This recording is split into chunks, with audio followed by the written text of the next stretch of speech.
Shooting এ।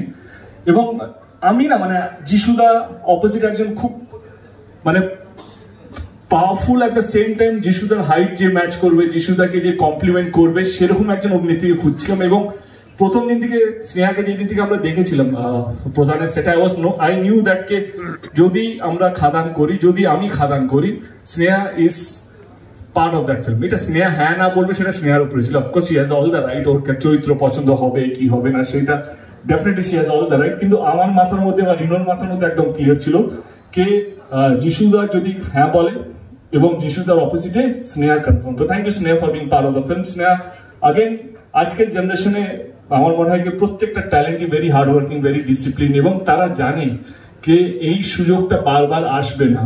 তো সেই সুযোগটাকে কিভাবে কাজের মাধ্যমে এবং মানুষের কাছে কিভাবে পৌঁছতে যায়, যাতে রিলিজ হওয়ার পর এটা যাতে না মনে হয় কি আমি অপরচুনিটিটা মিস করলাম। আর মনে হয় আজকের জেনারেশনের সবাই খুব ভালো, তার মধ্যে definitely Sneha. Thank you Sneha for being part of the film. হ্যাঁ, তুই মোবাইলে গার্লফ্রেন্ড থেকে মেসেজ কর,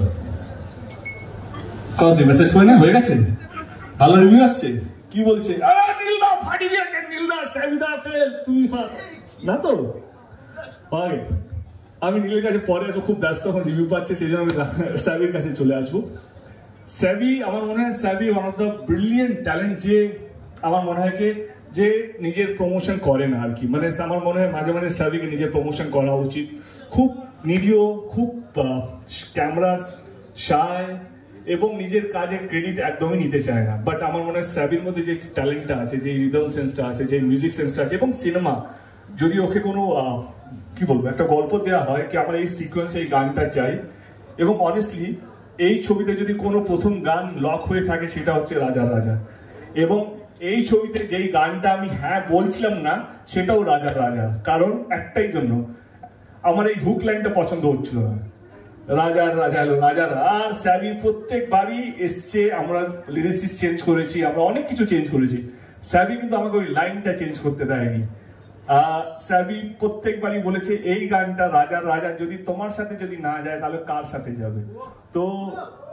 তো স্যাবি প্রথম দিন থেকে এই হুক লাইনটা হিসেবকে দাদা আমাকে নিও না চলবে, কিন্তু আমি যদি গান করি তোমার জন্য তো এই হুক লাইনটা থাকতেই হবে।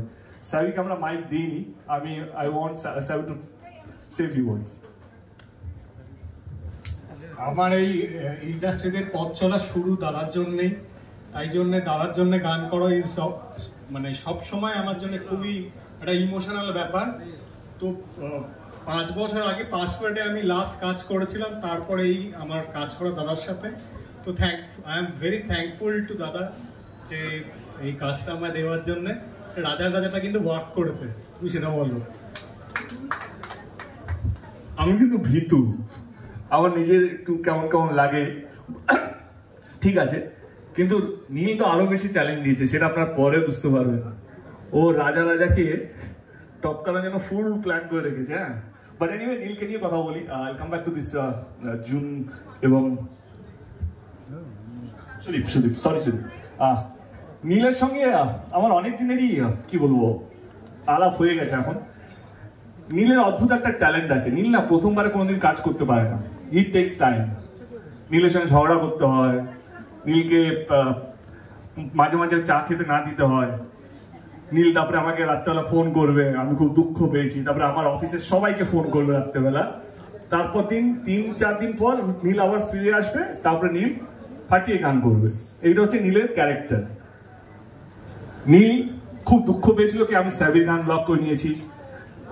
রথিজিৎ আরেকজন আমাদের মিউজিক ডিরেক্টর আছে, আমাদের নেক্সট সংটা যেটা লঞ্চ হবে সেটা রথির গান, সেটাও লক হয়ে গেছে। নীল প্রত্যেকদিনই অফিসে আসছে, প্রত্যেকদিনই স্ক্রিপ্ট রিডিং এ আছে, কিন্তু ওর গান লক হচ্ছে না। ও আমাদের সাথে ক্রিকেটও খেলতে যাচ্ছে, আমরা ক্রিকেটও খেলি, কিন্তু বেচার সঙ্গে গান লক হচ্ছে না। ওরা দাদা খেলা টেলা পরে, আমার একটা গান হবে না খাদানে। তো হায়রে বিয়ে হলো কেন, আমার মনে হয় কি যেই সিকোয়েন্সটা আমরা ওকে দিয়েছিলাম, আমার মনে হয় না কি এর চেয়ে ভালো গান এই সিকোয়েন্সে আমি পেতাম, বা আমি দায়িত্ব নিয়ে বলছি এর চেয়ে ভালো গান হয়তো কোনো মিউজিক একটা দিতে পারতো।